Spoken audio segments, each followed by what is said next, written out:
Question number 1 देखिए, कह रहा है रिक्त स्थानों को भरें।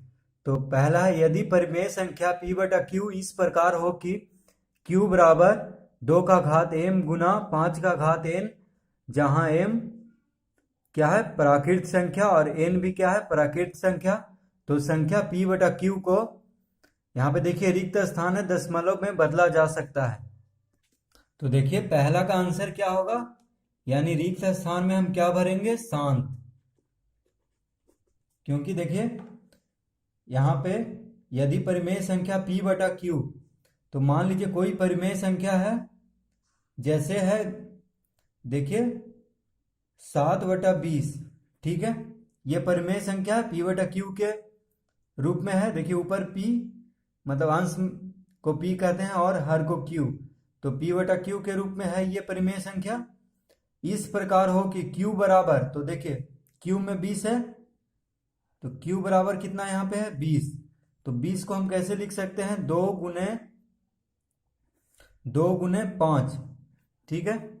यानी इसको हम लिख सकते हैं 2 का घात 2 गुने 5 का घात 1, ठीक है। सिर्फ q का बात कर रहा है यहाँ पे कि q बराबर 2 का घात m, तो 2 का घात m कोई भी प्राकृत संख्या होना चाहिए, और 5 का घात n कोई भी प्राकृत संख्या, ठीक है।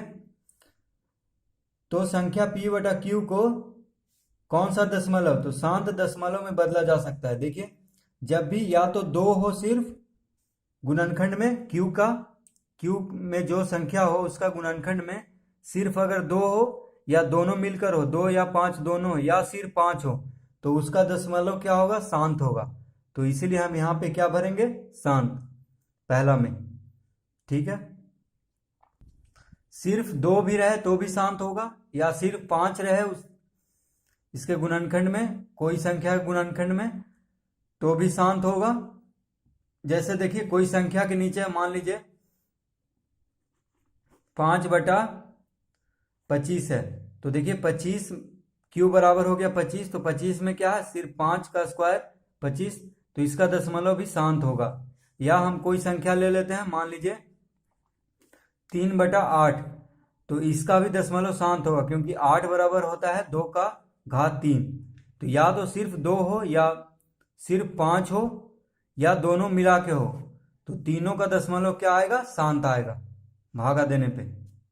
यानी 20 को 7 में भागा देंगे तो इसका दशमलव जो होगा वो शांत दशमलव होगा। जैसे देखिए हम 20 को 7 से भागा 20 को 7 को 20 से भागा देते हैं, तो देखिए पहले नहीं लगेगा तो यहाँ पे लिखेंगे 0 दशमलव, यहाँ देंगे 0, ठीक है। तो 20 तिहाई 60, तो यहाँ पे 60 लिखेंगे, कितना आया 10। अब देखिए एक और 0 लगाएंगे तो 20 बचे 100, तो देखिए शांत दशमलव, यानी पूरी देखिए विभाजित कर दिया है, इसका दशमलव शांत है। अगर बढ़ते रहता, ठीक है, जैसे 5 5 5 रिपीट होते रहता तो ये शांत नहीं था, या 35 35 ऐसे करके बढ़ते रहता तो ये भी शांत नहीं था। तो शांत हो जाए जो कि रिपीट ना हो,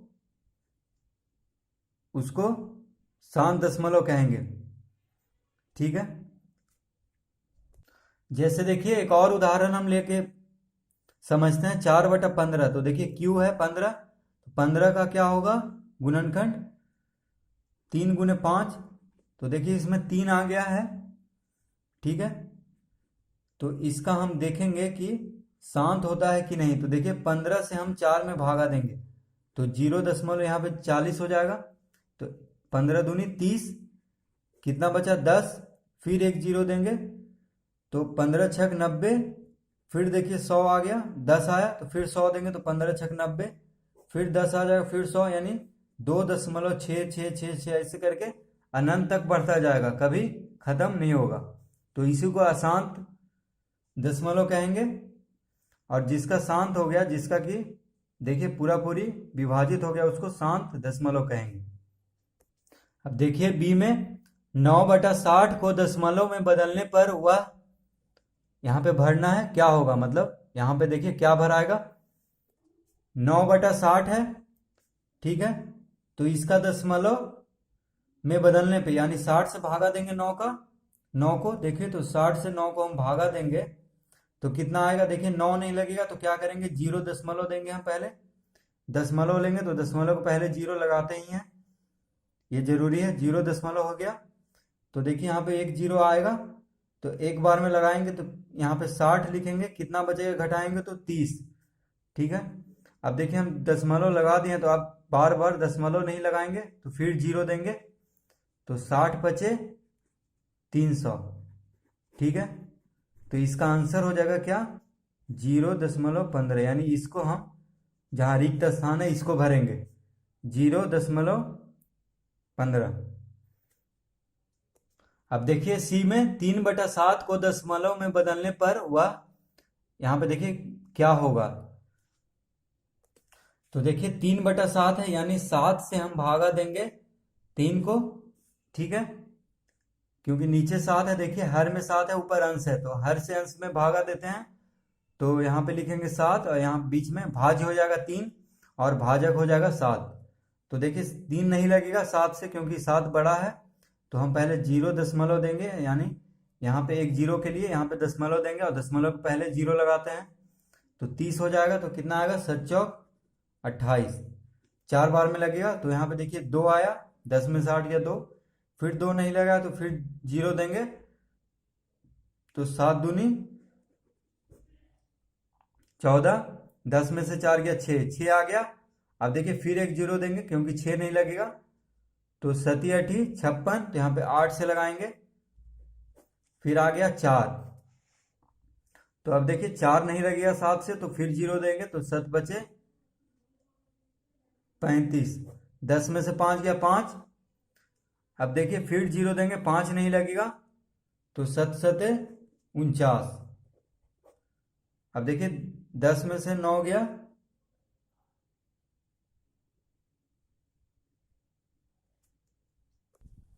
एक, तो यहाँ पे 1 लिखेंगे। ठीक है, और देखिए फिर हम 1 नहीं लगेगा तो फिर 0 देंगे, तो कितना बार में लगेगा, एक बार में 7 लगेगा एक बार में, तो यहाँ पे बचेगा 3। अब देखिए फिर से 3 आ गया, जो यहाँ पे भाज्य था वो फिर से अब रिपीट होगा। ठीक है, तो अब देखिए यानी फिर से अब लगाएंगे तो फिर से 4 से लगाना पड़ेगा, तो 7 चौक 28, फिर आएगा 20, तो अब यही रिपीट होगा बार बार। ठीक है, क्योंकि देखिए यहाँ पे 3 आ गया, 7, देखिए यहाँ पे 7 से 3 में लगाए थे तो फिर 3 आ गया है, तो फिर से 4 लिखेंगे, 7 चौक 28 लगाएंगे, फिर आएगा 2, तो फिर 7 दूनी 14 लगाएंगे, फिर 7 8 56 लगाएंगे, 7 बचे 35 लगाएंगे, 7 7 49 लगाएंगे, 7 एक बार में 7 लगाएंगे, तो फिर 3 आ जाएगा, यानी बार बार यहाँ से रिपीट होगा, 4 से लेके 1 तक बार बार रिपीट होगा। फिर देखिए 4 से 1 तक हो जाएगा, जैसे देखिए अगर हम लगाते गए तो फिर यहाँ पे 4 लिखेंगे, फिर यही सब 2 8 5 7 1 यहाँ तक आएगा, देखिए यही नंबर फिर आएगा, फिर लगाएंगे तो फिर यही नंबर आएगा, 4 2 8 5 7 1, यानी यही नंबर अनंत तक बढ़ता जाएगा, यानी कभी इसका अंत नहीं होगा। तो इसका हम आंसर लिख देंगे, देखिए जहाँ पे फिल इन द ब्लैंक्स है वहाँ पे हम लिखेंगे 0.428 और क्या करेंगे, कहाँ से कहाँ रिपीट हो रहा है, तो यहाँ से यहाँ तक 1 तक यही पूरा रिपीट हो रहा है, देखिए बार बार। तो बस 4 के ऊपर देखिए और 1 के ऊपर बस 2 बिंदु लगा देंगे, ताकि ये बिंदु से पता चलेगा कि इतना पूरा रिपीट हो रहा है बार बार। यानी इसको हिंदी में हम बोलेंगे कि आवर्ती, आवर्त हो रहा है, आवर्ती बोलते हैं, यानी बार बार रिपीट होने को। तो बार बार रिपीट होगा, तो बस ये लिख करके जहाँ से रिपीट होगा वहाँ से, और जहाँ से खत्म होगा वहाँ तक, वहाँ के ऊपर हम 2 ऐसे बिंदु लगा देंगे, तो ये हो जाएगा इसका आंसर। डी में देखिए प्रत्येक आवर्त दशमलव भिन्न एक खाली स्थान संख्या का दशमलव रूप है, तो यहाँ पे देखिए क्या भरेंगे, तो देखिए डी में प्रत्येक आवर्त दशमलव भिन्न एक खाली स्थान में हम भरेंगे परिमेय, यानी इसको अगर पूरा पढ़ेंगे तो हो जाएगा प्रत्येक आवर्त दशमलव भिन्न एक परिमेय संख्या का दशमलव रूप है। ठीक है, जैसे देखिए सी में हम निकाले थे 3/7, 3/7 का दशमलव निकाले थे, तो ये परिमेय संख्या है। ठीक है, तो यहाँ पे क्वेश्चन कर रहा है कि प्रत्येक आवर्त दशमलव, तो इसमें कितना आ रहा था अभी आंसर हम देखे थे 0.428571। तो 4 से 1 तक बार बार रिपीट हो रहा था, तो ये परिमेय संख्या होगा। कह रहा है कि प्रत्येक आवर्त दशमलव भिन्न एक संख्या का दशमलव रूप है, एक परिमेय संख्या का दशमलव रूप है।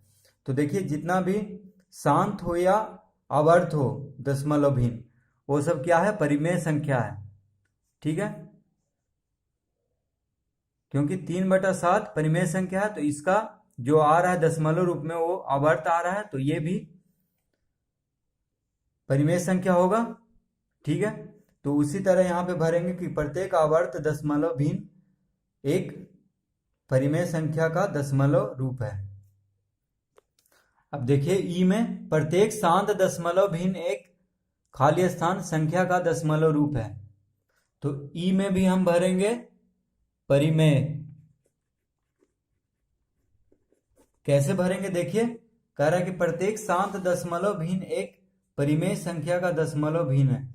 तो शांत कोई दशमलव भिन्न हम लेते हैं अभी, जैसे हम मान लीजिए कि लेंगे 5/2।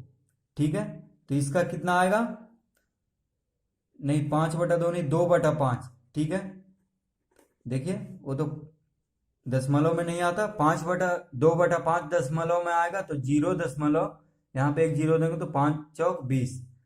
यानी कह रहा है कि प्रत्येक शांत, तो ये शांत है, देखिए अब नहीं बढ़ रहा है ना रिपीट हो रहा है इसके जैसा, या 4 सिर्फ नहीं बढ़ रहा है। ठीक है, या कोई नंबर बार बार नहीं बढ़ रहा है जैसे इसके साथ हो रहा था, तो ये शांत है।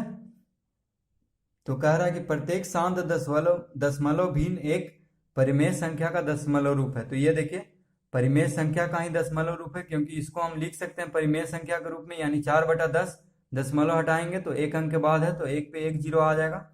4/10 ये हो गया परिमेय संख्या। अगर काट दिए 2 दूनी 4, 2/5, तो ये भी परिमेय संख्या हो गया। ठीक है, तो परिमेय संख्या किसको कहते हैं, जो कि P/Q के रूप में लिखा जाए, यानी भिन्न के रूप में, जैसे कुछ भी ले लीजिए, और उसका जो हर हो वो 0 नहीं होना चाहिए, बस यही शर्त है परिमेय संख्या का। तो जितना भी कोई भी संख्या ले लीजिए, मान लीजिए ले लिए 10 बटा कुछ भी, 100, 1000, 2000, 1, कुछ भी हम ले लेंगे। तो यहाँ पे देखिए मान लीजिए 25 ले लेते हैं, तो ये भी परिमेय संख्या है, कुछ भी, बस Q जो है हर में 0 नहीं होना चाहिए। ठीक है, तो बाकी सब परिमेय संख्या है। तो यहाँ पे हम ई में भरेंगे परिमेय। अब देखिए एफ में अपरिमेय संख्याओं का दशमलव रूप न तो खाली स्थान होता है ना खाली स्थान। तो देखिए यहाँ पे क्या भराएगा, तो एफ में हम भरेंगे, कह रहा है कि अपरिमेय संख्याओं का दशमलव रूप। तो अपरिमेय संख्याओं का दशमलव रूप देखिए, न तो क्या भरेंगे, पहले शांत, पहला खाली स्थान में भरेंगे शांत होता है ना आवर्ती। तो दूसरा खाली स्थान में क्या भरेंगे, आवर्ती, मतलब बार बार रिपीट होना। जैसे ये सब संख्या बार बार रिपीट हो रहा था, जैसे कि मान लीजिए हम 10 से 3 में भागा देंगे। ठीक है, नहीं 3 में 10 से, तो कितना आएगा देखिए, इसका तो शांत हो जाएगा, क्योंकि इसका आ रहा है 10 का गुणनखंड 2 और 5 होगा। ठीक है, तो हमको लेना है, तो 10/3 ही देखते हैं लेके। तो देखिए 10/3 लेंगे अगर, तो इसको लगाएंगे 3 से 10 में, तो देखिए 3 से लगाएंगे, 3 तिहाई 9, फिर 10 आ गया, फिर यहाँ पे 3 दशमलव देंगे, एक 0 आया है यहाँ पे, तो 3 9, फिर आ गया 1, तो फिर यहाँ पे देंगे तो 3.33, ऐसे बढ़ता जाएगा। ठीक है, तो इसको कहेंगे आवर्ती। ठीक है, आवर्त कहेंगे। जैसे इसको भी आवर्त कहेंगे, और इसको भी देखिए ये पूरा एक साथ बढ़ रहा है, यानी एक के बाद फिर 4, 2, 8, 5, 7, 1 बढ़ रहेगा, और इसमें सिर्फ 3 बढ़ रहा है। तो ये दोनों को क्या कहेंगे, आवर्ती। लेकिन यहाँ पे कह रहा है एफ में कि अपरिमेय संख्याओं का दशमलव रूप न तो शांत होता है ना ही आवर्ती, या तो ना ही शांत होगा, जैसे यहाँ पे अभी हम शांत निकाले थे 2/5 किए थे तो ये शांत है, और ये सब जो अभी हम निकाले ये सब आवर्ती है, यानी बार बार रिपीट हो रहा है। तो परिमेय संख्या में ये दोनों नहीं होता है, ना ही शांत होगा ना ही आवर्ती। ठीक है, तो कैसा होता है, तो देखिए कैसा होता है। मान लीजिए किसी को भी हम भागा देंगे, ठीक है, जैसे पाई को ही ले लीजिए। पाई क्या है, अपरिमेय संख्या है। इसका दशमलव जो होता है 3.14, क्या क्या होता है, 3.14159265, ऐसे कर करके मान लीजिए कोई भी संख्या बढ़ते जाएगा, यानी कोई भी ना रिपीट होगा ना ही इसका शांत कहीं जाके रुकेगा, अनंत तक ये बढ़ते जाएगा, वो भी अलग अलग संख्या, रिपीट भी नहीं हो रहा है कोई। मान लीजिए जैसे ये सब में रिपीट हो रहा था, इतना के बाद इतना ही आएगा, पता था हमको, लेकिन इसमें कोई पता नहीं कि कौन सा नंबर आगे आएगा। ठीक है, कितना भी दूर चले जाएं, चाहे इसको हम करोड़ दशमलव के बाद करोड़ अंक भी क्यों ना निकाल लें, ऐसे ही बढ़ता चला जाएगा इसका पाई बराबर। तो ये सब होता है अपरिमेय संख्या। जैसे √2 का √2 हो गया, √3 हो गया, √5 हो गया, जिसका जो कि पूर्ण वर्ग नहीं, जैसे देखिए दो पूर्ण वर्ग नहीं है। अगर √4 लिखते हैं तो इसका पूर्ण वर्ग है, देखिए √4 का पूर्ण वर्ग, √4 का वर्गमूल क्या होगा, 2, तो 2 तो परिमेय संख्या है, ठीक है, लेकिन √3 बराबर इसका जो आएगा दशमलव में वो भी इसी तरह पाई के जैसा बढ़ता जाएगा, कहीं भी इसका ना अंत है ना कि पता चलेगा कि हाँ यहाँ से फिर रिपीट हो रहा है। ठीक है, तो ये सब जो है रूट में जितना भी संख्या है जो पूर्ण वर्ग नहीं है वो सब अपरिमेय संख्या है। तो यहाँ पे हम लिखेंगे एफ में कि अपरिमेय संख्याओं का दशमलव रूप ना तो शांत होता है, तो पहला में शांत हम भरेंगे खाली स्थान में, दूसरा में आवर्ती। अब देखिए जी में 0.5 और 0.6 के बीच एक अपरिमेय संख्या, फिल इन द ब्लैंक्स हमको भरना है। तो देखिए जी का क्वेश्चन है 0.5 और 0.6 के बीच एक अपरिमेय संख्या है। तो अपरिमेय संख्या अभी आपको हम बताए हैं जो कि ना ही शांत होता है ना ही आवर्ती। ठीक है, तो देखिए 0.5 को हम लिख सकते हैं 0.50 और 0.6 को हम लिख सकते हैं 0.60। ठीक है, तो यहाँ पे देखिए 0.50 आ गया, 0.60, क्योंकि दशमलव के बाद हम कितना भी जीरो लगा दें, इसको मान लीजिए हम 0.500 भी कर देते, 0.600 भी कर देते, तो बात बराबर ही था, क्योंकि दशमलव के बाद जितना भी जीरो लगा दे उतना ही जीरो नीचे आएगा, अगर काटेंगे तो कट ही जाता है फिर। तो इसीलिए दशमलव के बाद जितना भी जीरो लगा दें, चाहे 10, 20, 30, बात बराबर ही रहता है। ठीक है, तो देखिए ये 50 हो गया 0.50, ये हो गया 0.60, तो इसके बीच में कौन कौन सा संख्या आ जाएगा, तो देखिए इससे बड़ा ही होगा और जो संख्या आएगा उससे ये बड़ा होगा। तो देखिए इसका बीच में कौन आ जाएगा, तो हम कुछ भी लिख देंगे 0.5231265, कुछ भी अनंत तक ऐसे बढ़ता चला जाएगा। ठीक है, तो देखिए 50 के बाद 0. यहाँ पे 0.6 है, तो इसके बीच में 52 आ जाएगा, 52, 51 कुछ भी आ जाएगा। 50 के बाद 51 और 51 के बाद दशमलव के बाद हम कोई भी अंक जोड़ते चले जाएंगे तो अनंत तक बढ़ता जाएगा। ठीक है, और इसके बीच में ही रहेगा। तो अपरिमेय संख्या यहाँ पे कुछ भी आप लिख सकते हैं अपने मन से भी, आंसर गलत नहीं होगा, क्योंकि अपरिमेय संख्या अनंत है। कुछ भी आप यहाँ पे आप भर सकते हैं। तो हम देखिए जो आंसर में दिया हुआ है वही यहाँ पे हम भर देते हैं, जो किताब के बुक में दिया हुआ है, ऐसे कुछ भी आप भर सकते हैं। तो देखिए क्या दिया हुआ है 0.5353335।